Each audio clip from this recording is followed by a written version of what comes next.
ಒಂದು ಕಡೆ P C ಗದ್ದಿಗೌಡರನ್ನ ಇಲ್ಲಿ ಹಳೆ ಹುಲಿ ಅಂತ ಕರೀತಾರೆ. ಅಂದರೆ ಹಳೆ ಹುಲಿ, ಅನುಭವ ಹೊಂದಿರುವಂಥ ಹುಲಿ, ಮತಗಳನ್ನು ಹೇಗೆ ಬೇಟೆಯಾಡಬೇಕು ಅನ್ನುವಂಥ ಒಂದು ಚಾಣಾಕ್ಷತೆ ಇರುವಂಥ ಹುಲಿ. ಅದರ ಎದುರುಗಡೆ ತಾವು ಮರಿ ಹುಲಿಯಾಗಿ ಹೊಸ ಹುಲಿಯಾಗಿ ನೀವು ಟಕ್ಕರ್ ಕೊಡ್ತೀರಂತ ಭರವಸೆ ಇದೆ.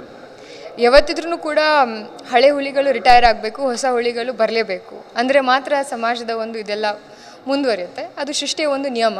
ಸೊ ಅದಕ್ಕಾಗಿ ಆ ಶಿಷ್ಟೆಯ ನಿಯಮದ ಆಧಾರದ ಮೇಲೆ ನಾವು ಎಲ್ಲ ಕಾರ್ಯಕರ್ತರು ಕೂಡ ಕೆಲಸ ಮಾಡ್ತೀವಿ. ಕೆಲಸ ಮಾಡಿ ಜನರ ಮನಸ್ಸನ್ನು ಗೆದ್ದು ನಾವು ಈ ಸರಿ ಎಲೆಕ್ಷನನ್ನು ಗೆಲ್ತೀವಿ ಅಂತ ನಾನು ಹೇಳ್ತೀನಿ. ಕಡೆ ಮೋದಿಯಲ್ಲಿ ಮತ್ತೆ ಶುರುವಾಗಿದ್ದು ಶ್ರೀರಾಮ ಮಂದಿರ ಆಗಿರ್ಬೋದು, ಬೇರೆ ಬೇರೆ ಕಾರಣಗಳಿಂದ ಮತ್ತೆ ಒಂದು ಲೆವೆಲ್ನಲ್ಲಿ ಮೋದಿ ಒಂದು ಇದು ಹೆಚ್ಚಾಗಿದೆ. ಮೋದಿಯಲ್ಲಿ ಮತ್ತಷ್ಟು ಹೆಚ್ಚಾಗಿರುವಂಥದ್ದು ಕೇಳಿ ಬರ್ತಾ ಇರುವಂಥ ಮಾತು. ಒಂದು ಕಡೆ ಮೋದಿ ಎಲೆಯನ್ನು ಎದುರಿಸಿ ತಾವು ಗೆಲ್ಲಬೇಕು, ಇನ್ನೊಂದು ಕಡೆ ಇಲ್ಲಿ ಅಸಮಾಧಾನವನ್ನು ಎಲ್ಲ ಸರಿ ಮಾಡಿ ನೀವು ಗೆಲ್ಲಬೇಕು. ಎಷ್ಟು ಚಾಲೆಂಜಸ್ ಅನ್ನಿಸ್ತಾ ಇದೆ ನಿಮಗೆ? ಸರ್, ಐ ಥಿಂಕ್ ಎಷ್ಟು ಚಾಲೆಂಜಸ್ ನಾವು ಎದುರಿಸ್ತೀವಿ ಅಷ್ಟು ಸ್ಟ್ರಾಂಗ್ ಆಗಿ ನಾವು ಎಲೆಕ್ಷನ್ ಮಾಡ್ತೀವಿ. ಯಾಕಂತಂದರೆ ನಮ್ಮ ಕಾರ್ಯಕರ್ತರು ಬಹಳ ಮೋಟಿವೇಟೆಡ್ ಆಗಿದ್ದಾರೆ. ಅವರ ಉದ್ದೇಶ ಏನೂ ಇಲ್ಲ, ಬರೀ ಗೆಲುವು. ವೈ ಐ ಆಮ್ ಕಾನ್ಫಿಡೆಂಟ್, ಯಾಕೆ ನಾನು ಇಷ್ಟು ಕಾನ್ಫಿಡೆಂಟ್ ಆಗಿದ್ದೀನಿ ಅಂತಂದರೆ ಬಿಕಾಸ್ ಐ ನೋ ಪ್ರತಿಯೊಬ್ಬ ಕಾರ್ಯಕರ್ತನೂ ಕೂಡ ಅವರ ಉದ್ದೇಶ ಏಕಮಾರ್ಗ ಗೆಲುವು.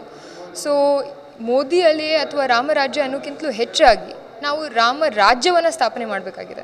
ರಾಮ ರಾಜ್ಯ ಯಾವಾಗ ಸ್ಥಾಪನೆ ಆಗುತ್ತೆ ಅಂತಂದರೆ ಎಲ್ಲರಿಗೂ ಕೂಡ ನ್ಯಾಯ ಸಿಗುವಂತಹ ರಾಜ್ಯನೇ ರಾಮರಾಜ್ಯ. ಎಲ್ಲರಿಗೂ ಕೂಡ ಸಮಾನತೆಯಿಂದ ನೋಡುವಂತಹ ರಾಜ್ಯನೇ ರಾಮರಾಜ್ಯ.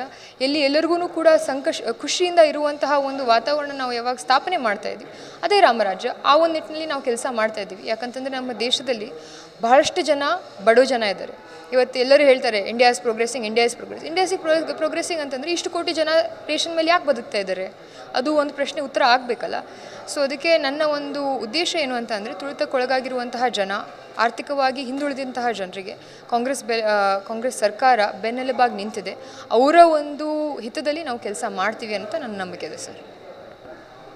ಇದಿಷ್ಟು ಏನು ಬಾಗಲಕೋಟೆ ಕಾಂಗ್ರೆಸ್ ಲೋಕಸಭಾ ಅಭ್ಯರ್ಥಿ ಸಂಯುಕ್ತ ಪಾಟೀಲ್ ಅವರ ಮಾತು. ಮೋದಿ ಅಲ್ಲೇ ಇರ್ಬೋದು, ಏನೇ ಇದ್ದರೂ ಕೂಡ ನಮ್ಮದೇ ಆದ ಒಂದು ದೃಷ್ಟಿಕೋನ ಬೇರೆ, ನಾವು ಮತ ಕೇಳುವಂಥ ಒಂದು ಸಿಸ್ಟಮೇ ಬೇರೆ ಆಗಿರುತ್ತೆ. ಈ ನಿಟ್ಟಿನಲ್ಲಿ ಜನ ನನ್ನ ಕೈ ಹಿಡಿತಾರೆ ಅನ್ನುವಂಥ ಒಂದು ಭರವಸೆಯನ್ನು ವ್ಯಕ್ತಪಡಿಸ್ತಾ ಇದ್ದಾರೆ. ಕ್ಯಾಮರಾಮ್ಯಾನ್ ಬಾಪು ಜೊತೆ ರವಿಮುಖಿ, TV9 ಬಾಗಲಕೋಟೆ.